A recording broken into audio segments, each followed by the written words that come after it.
ನಿಮ್ಮೆಲ್ಲರಿಗೂ ಕುಶಾಲ್ ಕನ್ನಡ ಯೂಟ್ಯೂಬ್ ಚಾನಲ್ಗೆ ಸ್ವಾಗತ. 6ನೇ ತರಗತಿಯ ಪಾಠ ಕೃಷ್ಣ ಸುಧಾಮ. ಇದು ಒಂದು ನಾಟಕ ಆಗಿದೆ. ಇದರ ಕವಿ ಬಂದು ವಿ.ಎಸ್. ಶಿರಹಟ್ಟಿ ಮಠರವರು. ಇವರ ಕವಿ ಪರಿಚಯವನ್ನು ನಾವು ತಿಳ್ಕೊಳ್ಳೋಣ. ವಿ.ಎಸ್. ಶಿರಹಟ್ಟಿ ಮಠರು ಬಾಗಲಕೋಟೆ ಜಿಲ್ಲೆಯ ಮುಧೋಳ ತಾಲೂಕಿನ ಹಲಗಲಿಯ ಶ್ರೀ ವೀರಭದ್ರೇಶ್ವರ ಪ್ರೌಢಶಾಲೆಯಲ್ಲಿ ಮುಖ್ಯೋಪಾಧ್ಯಾಯರಾಗಿ ಸೇವೆ ಸಲ್ಲಿಸುತ್ತಾರೆ.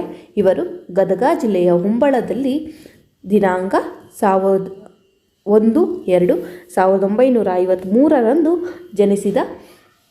ತಂದೆ ಶಂಕರಯ್ಯ, ತಾಯಿ ಗುರುಸಿದ್ದವರವರ ಮಗ ಆಗಿರುತ್ತಾರೆ. ಇವರು ಅನುವಾದಕರಾಗಿ ನಾಟಕಕಾರರಾಗಿ ಗುರುತಿಸಿಕೊಂಡಿದ್ದಾರೆ. ತುಂಬಿದ ಕೊಡ, ನರಗುಂದ ಬಂಡಾಯ, ಮಾಡಿದ್ದುಣ್ಣು ಮಾರಾಯ, ಗುಣವಂತ ರಾಜಕುಮಾರ ಮುಂತಾದ 60ಕ್ಕೂ ಹೆಚ್ಚು ಮಕ್ಕಳ ನಾಟಕಗಳನ್ನು ಕೂಡ ಇವರು ರಚಿಸಿದ್ದಾರೆ. ರಂಗಭೂಮಿ ಹಾಗೂ ಮಕ್ಕಳ ರಂಗ ಸಾಹಿತ್ಯಕ್ಕೆ ಸೇವೆ ಸಲ್ಲಿಸಿದ ಸೇವೆಯನ್ನು ಗುರುತಿಸಿ 2002ರಲ್ಲಿ ಕರ್ನಾಟಕ ನಾಟಕ ಅಕಾಡೆಮಿಯ ಪ್ರಶಸ್ತಿ ನೀಡಿ ಗೌರವಿಸಿದೆ. ವಿ.ಎಸ್. ಶಿರಹಟ್ಟಿ ಮಠರವರ ಹೂವಿನ ಹಂದರ ಕೃತಿಯಿಂದ ಕೃಷ್ಣ ಸುಧಾಮ ನಾಟಕವನ್ನು ಆಯ್ಕೆ ಮಾಡಿಕೊಳ್ಳಲಾಗಿದೆ. ಇವರು ಬಾಗಲಕೋಟೆ ಜಿಲ್ಲೆಯ ಮುಧೋಳ ತಾಲೂಕಿನ ಹಲಗಲಿಯ ಶ್ರೀ ವೀರಭದ್ರೇಶ್ವರ ಪ್ರೌಢಶಾಲೆಯಲ್ಲಿ ಮುಖ್ಯೋಪಾಧ್ಯಾಯಕರಾಗಿ ಸೇವೆ ಕೂಡ ಸಲ್ಲಿಸಿದ್ದಾರೆ. ಇವರ ಗದಗ ಜಿಲ್ಲೆಯ ಹೊಂಬಳದಲ್ಲಿ 1953ರಲ್ಲಿ ಜನಿಸಿದ್ದಾರೆ. ಇವರ ತಂದೆ ಶಂಕರಯ್ಯ, ತಾಯಿ ಗುರುಸಿದ್ದವ್ವ. ಇವರು ಹಲವಾರು ನಾಟಕಗಳನ್ನು ಕೂಡ ಮತ್ತು ಕೃತಿಗಳನ್ನು ಕೂಡ ರಚಿಸಿದ್ದಾರೆ. ಇವರ ಹಲವು ಕೃತಿಗಳು ಬಂದು ತುಂಬಿದ ಕೊಡ, ನರಗುಂದ ಬಂಡಾಯ. ಇವರಿಗೆ ಹಲವಾರು ಪ್ರಶಸ್ತಿಗಳು ಕೂಡ ಬಂದಿದೆ. ಕರ್ನಾಟಕ ನಾಟಕ ಅಕಾಡೆಮಿಯ ಪ್ರಶಸ್ತಿ ಕೂಡ ಬಂದಿದೆ. ಇವರು ಹೂವಿನ ಹಂದರ ಕೃತಿಯಿಂದ ಕೃಷ್ಣ ಸುಧಾಮ ಎಂಬ ಈ ನಾಟಕವನ್ನು ಕೂಡ ಆರಿಸಿಕೊಳ್ಳಲಾಗಿದೆ.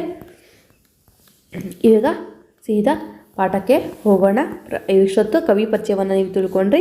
ಸೊ ಈಗ ಪ್ರವೇಶಕ್ಕೆ ಹೋಗೋಣ. ಗೆಳೆತನವೆಂಬುದು ಪವಿತ್ರವಾದ ಒಂದು ಸಂಬಂಧ. ಗೆಳೆತನ ಅಂದರೆ ಫ್ರೆಂಡ್ಶಿಪ್. ಅದು ಒಂದು ಪವಿತ್ರವಾದ ಸಂಬಂಧ. ಇಲ್ಲಿ ಬಡತನ, ಸಿರಿತನ, ವಿದ್ಯಾವಂತ, ಅವಿದ್ಯಾವಂತ ಇತ್ಯಾದಿಯಾದ ಯಾವುದೇ ಬಗೆಯ ಭೇದ ಭಾವ ಇರುವುದಿಲ್ಲ. ಇಲ್ಲಿ ಏನು, ಈ ಸಂಬಂಧದಲ್ಲಿ ಏನು ಬಡತನ ಅನ್ನೋದಿರೋದಿಲ್ಲ, ಸಿರಿತನ ಅನ್ನೋದಿರೋದಿಲ್ಲ, ವಿದ್ಯಾವಂತ ಅನ್ನೋದಿರಲ್ಲ, ಅವಿದ್ಯಾವಂತ ಇರೋಲ್ಲ. ಈ ಗೆಳೆತನದಲ್ಲಿ ಅದು ಯಾವ ಭೇದ ಭಾವ ಕೂಡ ಇಲ್ಲಿ ನಮಗೆ ಕಾಣಿಸೋದಿಲ್ಲ. ಹುಟ್ಟುತ್ತಾ ಅಣ್ಣ ತಮ್ಮಂದಿರಾಗಿಯೂ ಬೆಳೆಯುತ್ತಾ ದಾಯಾದಿಗಳಾಗಿಯೂ ಬದುಕು ಸಾಗಿಸುವವರು ನಮ್ಮ ನಡುವೆ ಇದ್ದಾರೆ. ಅಂದರೆ ಹುಡುತ್ತಾ ಅಣ್ಣ ತಮ್ಮಂದಿರಾಗಿರ್ತಾರೆ, ಬೆಳೀತಾ ದಾಯಾದಿಗಳು, ಒಬ್ರಿಗೊಬ್ರು ನೋಡಿಕೊಂಡ್ರೆ ಆಗೋದಿಲ್ಲ, ಆ ಥರ ಬದುಕು ಸಾಗಿಸುವವರು ಇದ್ದಾರೆ, ನಮ್ಮ ನಡುವೆ ಇದ್ದಾರೆ. ಒಂದೇ ತರಗತಿಯಲ್ಲಿ ಕಲಿತ ಬಾಲ್ಯ ಸ್ನೇಹಿತರು ಸಿರಿತನ ಬಡತನ ನಿಮಿತ್ತವಾಗಿ ಬೇರ್ಪಡುತ್ತಾರೆ. ಒಂದೇ ತರಗತಿಯಲ್ಲಿ ಕಲಿತ ಬಾಲ್ಯ ಸ್ನೇಹಿತರು, ಬಾಲ್ಯ ಅಂದರೆ ಚಿಕ್ಕ ಮಕ್ಕಳ ಸ್ನೇಹಿತರು, ಚಿಕ್ಕವರಿದ್ದಾಗ ಕಲಿತ ಸ್ನೇಹಿತರು ಏನಾಗ್ತಾರೆ, ಸಿರಿತನ ಬಡತನ ನಿಮಿತ್ತವಾಗಿ ಬೇರ್ಪಡೆ ಆಗ್ತಾರೆ. ನಿಜವಾದ ಗೆಳೆತನದ ಬೆಸುಗೆ ಮುರಿದು ಹೋಗುವಂಥದ್ದಲ್ಲ. ನಿಜವಾದ ಗೆಳೆತನ ಏನು ಮುರಿದು ಹೋಗೋದಿಲ್ಲ ಎಂಬುದನ್ನು ಎತ್ತಿ ತೋರಿಸುವುದು ಪ್ರಸ್ತುತ ಪಾಠದ ಆಶಯ ಆಗಿದೆ.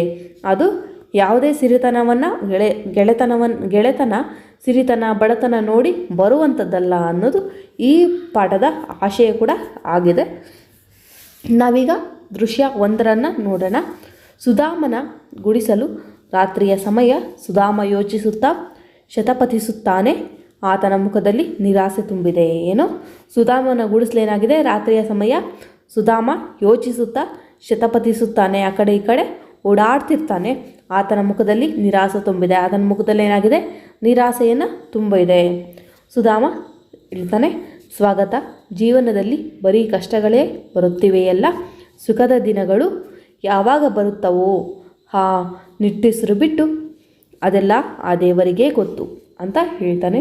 ಅದಕ್ಕೆ ಹೆಂಡತಿ ಏನಂತ ಹೇಳ್ತಾಳೆ, ಬಡತನ ನಮ್ಮ ಬೆನ್ನು ಹತ್ತಿದೆ, ಅದು ನಮ್ಮನ್ನು ಬಿಟ್ಟು ಹೋಗುವುದಿಲ್ಲ ಅಂತ ಹೇಳ್ತಾನೆ. ಅದಕ್ಕೆ ಹೇಳ್ತಾಳೆ ಅವಳು. ಅದಕ್ಕೆ ಸುಧಾಮ ಹೇಳ್ತಾನೆ, ಬಡತನ ನಮಗಿರಲಿ, ಮನೆ ತುಂಬ ಮಕ್ಕಳಿರಲಿ ಎಂಬ ದೇವರಲ್ಲಿ ನೀ ಬೇಡಿಕೊಂಡೆಯೋ ಹೇಗೆ ಅಂತ ಹೆಂಡ್ತಿನ ಕೇಳ್ತಾನೆ ಸುಧಾಮ. ಹೆಂಡ್ತಿ ಹೇಳ್ತಾಳೆ, ಮಕ್ಕಳಿರಲಿ ಅಂದಿದ್ದು ನಿಜ, ಆದರೆ ಮಗಳು ಹೇಳ್ತಾಳೆ, ಅಮ್ಮ ಹಸಿವಾಗ್ತಿದೆ ಅಂತ ಹೇಳ್ತಾಳೆ. ಆಗ ಮಗ ಹೇಳ್ತಾನೆ, ನನಗೂ ಹಸಿವು, ಊಟ ಕೊಡಮ್ಮ ಅಂತ ಕೇಳ್ತಾನೆ ಮಗ. ಹೆಂಡತಿ ಹೇಳ್ತಾಳೆ, ನೋಡಿದ್ರಾ, ಮಕ್ಕಳೆಲ್ಲ ಹಸಿವಿನಿಂದ ಕಂಗಾಲಾಗಿವೆ. ಪಾಂಡಿತ್ಯವುಳ್ಳ ನನ್ನ ಗಂಡ ದುಡಿದು ತರ್ತಾರೆ ಅಂತ ತಿಳಿದಿದ್ದೆ ಅಂತ ಹೇಳ್ತಾಳೆ. ಅದಕ್ಕೆ ಸುಧಾಮ ಹೇಳ್ತಾನೆ, ಯಾವುದಕ್ಕೂ ಕಾಲ ಕೂಡಿ ಬರಬೇಕಲ್ಲ ಅಂತ ಹೇಳ್ತಾನೆ. ಅದಕ್ಕೆ ಹೆಂಡತಿ ಹೇಳ್ತಾಳೆ, ಅಂತೂ ಇಂತೂ ನಮಗೆ ಬಡತನವೇ ಗತಿ, ಅಂತೂ ಇಂತೂ ನಮಗೇನೋ ಬಡತನ ಗತಿ ಆಗಿಬಿಟ್ಟಿದೆ ಅಂತ ಹೇಳ್ತಾಳೆ.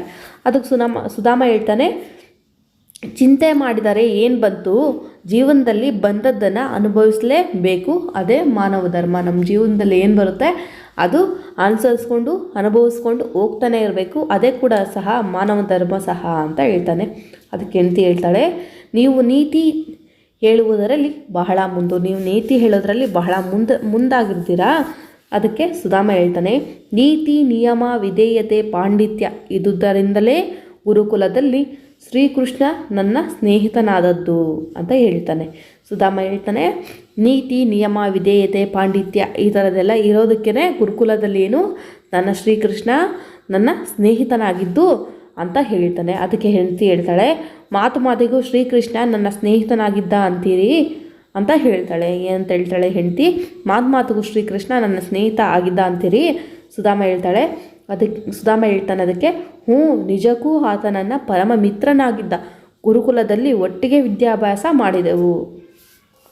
ಹೌದು, ಅವನು ನಿಜವಾಗೂ ನನಗೆ ಮಿತ್ರನಾಗಿದ್ದ, ಗುರುಕುಲದಲ್ಲಿ ಏನು ಒಟ್ಟಿಗೆ ನಾವು ಎಲ್ಲ ವಿದ್ಯಾಭ್ಯಾಸ ಮಾಡಿದೆವು ಅಂತ ಹೇಳ್ತಾಳೆ.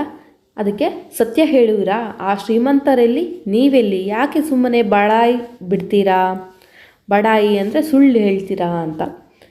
ಹೆಂಡತಿ ಹೇಳ್ತಾಳೆ, ಸತ್ಯ ಹೇಳುವಿರಾ, ನೀವು ಸತ್ಯನೇ ಹೇಳ್ತಿದ್ದೀರಾ, ಆ ಶ್ರೀಮಂತರಲ್ಲಿ ನೀವೆಲ್ಲಿ, ಯಾಕೆ ಸುಮ್ಮನೆ ಬಡಾಯಿ ಬಿಡ್ತೀರಾ ಅಂತ ಕೇಳ್ತಾಳೆ. ಅದಕ್ಕೆ ಸುಧಾಮ ಹೇಳ್ತಾನೆ, ಯಾಕೆ ಸುಳ್ಳು ಹೇಳಲಿ ನಾನು, ಕೃಷ್ಣ ಸದಾ ನನ್ನ ಜೊತೆಯಲ್ಲಿಯೇ ಇರುತ್ತಿದ್ದ, ಒಟ್ಟಿಗೆ ಕಲಿಯುತ್ತಿದ್ದವು. ನನ್ನನ್ನು ಕಂಡರೆ ಅವನಿಗೆ ಅಪಾರ ಪ್ರೀತಿ, ಸ್ನೇಹ, ಗೌರವ ಅಂತ ಹೇಳ್ದ. ಅದಕ್ಕೆ ಹೆಂಡತಿ ಹೇಳ್ತಾಳೆ, ಅಂತಹ ಶ್ರೀಮಂತ ಸ್ನೇಹಿತನಿದ್ದರೂ ಇಲ್ಲಿಯವರೆಗೆ ನೀವು ಏಕೆ ಅವರ ಹತ್ತಿರ ಸಹಾಯ ಕೇಳಲಿಲ್ಲ ಅಂತ ಹೇಳ್ತಾಳೆ. ಅದಕ್ಕೆ ಹೆಂಡತಿ ಹೇಳ್ತಾಳೆ, ಏನಂತ, ಅಂತಹ ಶ್ರೀಮಂತ ನಿನಗೆ ಸ್ನೇಹಿತ ಆಗಿದ್ದರೂ ಕೂಡ ನೀನು ಯಾಕೆ ಅವ್ರ ಹತ್ರ ಸಹಾಯ ಕೇಳಲಿಲ್ಲ ಅಂತ ಕೇಳ್ತಾಳೆ. ಅದಕ್ಕೆ ಸುಧಾಮ ಹೇಳ್ತಾನೆ, ಕ್ಷಣ ಹೊತ್ತು ಮೌನ ಅಂದರೆ ಒಂದು ಸ್ವಲ್ಪ ಹೊತ್ತು ಮೌನವಾಗಿದ್ದು, ಬಡವನಾದವ ದೊಡ್ಡವರ ಮನೆಗೆ ಸಹಾಯ ಕೇಳಲು ಹೋಗಬಾರದು ಅಂತ ಕೇಳ್ತಾನೆ. ಏನಂತ ಹೇಳ್ತಾನೆ, ಬಡವನಾದವನು ದೊಡ್ಡವ್ರ ಮನೆಗೆ ಸಹಾಯ ಕೇಳೋಕ್ಕೆ ಹೋಗಬಾರ್ದು ಅಂತ ಹೇಳ್ತಾನೆ. ಅದಕ್ಕೆ ಹೆಂಡತಿ ಹೇಳ್ತಾಳೆ, ಸ್ನೇಹಿತರೆದುರಿಗೂ ಎಂಥ ಸ್ವಾಭಿಮಾನ, ಸ್ನೇಹಿತರೇ ಎದುರು ಎಂಥ ಸ್ವಾಭಿಮಾನ, ದಯವಿಟ್ಟು ಹೋಗಿ ಅವರಲ್ಲಿ ಸಹಾಯ ಕೇಳಿ ಅಂತ ಹೇಳ್ತಾಳೆ. ಅದಕ್ಕೆ ಸುಧಾಮ ಹೇಳ್ತಾನೆ, ಹೇಗೆ ಕೇಳುವುದು ಅಂತ ಕೇಳ್ತಾನೆ. ಅದಕ್ಕೆ ಹೆಂಡತಿ ಹೇಳ್ತಾಳೆ, ಆತ್ಮೀಯ ಗೆಳೆಯ ಅನ್ನುತ್ತೀರಿ, ಅಂದ ಮೇಲೆ ಅವರು ಸಹಾಯ ಮಾಡೇ ಮಾಡುತ್ತಾರೆ. ನೀವು ಆತ್ಮೀಯ ಗೆಳೆಯ ಅಂತ ಕೂಡ ಹೇಳ್ತೀರಾ, ಅದಕ್ಕೆ ಅಂದಮೇಲೆ ಅವ್ರೇನು ಮಾಡ್ತಾರೆ, ಸಹಾಯ ಮಾಡೇ ಮಾಡ್ತಾರೆ ಅಂತ ಹೇಳ್ತಾಳೆ. ಅದಕ್ಕೆ ಸುಧಾಮ ಹೇಳ್ತಾನೆ, ಇಲ್ಲ ಅನ್ನಲಾರ, ಆದರೂ ಕೇಳುವುದಕ್ಕೆ ಸಂಕೋಚ. ಅವನು ಇಲ್ಲ ಅಂತ ಹೇಳೋದಿಲ್ಲ, ಆದರೂ ನನಗೆ ಕೇಳೋದಕ್ಕೆ ಸಂಕೋಚ ಆಗುತ್ತೆ ಅಂತ ಹೇಳ್ತಾನೆ. ಅದಕ್ಕೆ ಹೆಂಡತಿ ಹೇಳ್ತಾಳೆ, ಸಂಕೋಚ ಬೇಡರಿ, ಹಸಿದಿರುವ ಮಕ್ಕಳಿಗೋಸ್ಕರವಾದರೂ ಹೋಗಿ ಕೇಳಿ ಅಂತ ಹೇಳ್ತಾನೆ. ಹೇಳ್ತಾಳೆ, ಸಂಕೋಚ ಮಾಡ್ಕೋಬೇಡಿ, ಹಸಿದವ್ರ ಮಕ್ಕಳಿಗೋಸ್ಕರ ಆಗಲಿ ಹೋಗಿ ಸಹಾಯ ಕೇಳಿ ಅಂತ ಹೇಳ್ತಾಳೆ ಹೆಂಡತಿ. ಅದಕ್ಕೆ ಸುಧಾಮ ಹೇಳ್ತಾನೆ, ಆಗಲಿ ಹೋಗುತ್ತೇನೆ, ಆದರೆ ಗೆಳೆಯನನ್ನು ನೋಡಲು ಬರಿಗೈಯಲ್ಲಿ ಹೋಗಲಾ ಅಂತ ಕೇಳ್ತಾನೆ. ನನ್ನ ಫ್ರೆಂಡನ್ನು ನೋಡೋದಕ್ಕೆ ನಾನು ಬರಿಗೈಯಲ್ಲಿ ಹೋಗಲಾ ಅಂತ ಕೇಳ್ತಾನೆ. ಅದಕ್ಕೆ ಹೆಂಡತಿ ಹೇಳ್ತಾಳೆ, ನಿನ್ನೆ ತಂದ ಅವಲಕ್ಕಿಯಲ್ಲಿ ಸ್ವಲ್ಪವೇ ಉಳಿದಿದೆ, ಮಕ್ಕಳ ಉಪಹಾರಕ್ಕೆ ಏನೇನು ಸಾಲದು, ಅದಕ್ಕೆ ಕಟ್ಟಿಕೊಡಲೇ ಅಂತ ಕೇಳ್ತಾನೆ. ಹೆಂಡತಿ ಹೇಳ್ತಾಳೆ, ಅದಕ್ಕೆ ನಿನ್ನೆ ತಂದ ಅವಲಕ್ಕಿಯಲ್ಲಿ ಸ್ವಲ್ಪ ಉಳಿದಿದೆ, ಮಕ್ಕಳ ಉಪಹಾರಕ್ಕೆ ಏನೇನು ಸಾಲದು, ಅದಕ್ಕೆ ಏನೂ ಆಗೋದಿಲ್ಲ, ಅದನ್ನೇ ಕಟ್ಟಿಕೊಡ್ಲೇ ಅಂತ ಕೇಳ್ತಾಳೆ. ಅದಕ್ಕೆ ಮಗ ಹೇಳ್ತಾನೆ, ಹಸಿವು ಅನ್ನೋದಾದರೂ ನನಗೆ ಕೊಡಮ್ಮ, ಅದನ್ನಾದರೂ ನನಗೆ ಕೊಡಮ್ಮ ಅಂತ ಕೇಳ್ತಾನೆ ಮಗ.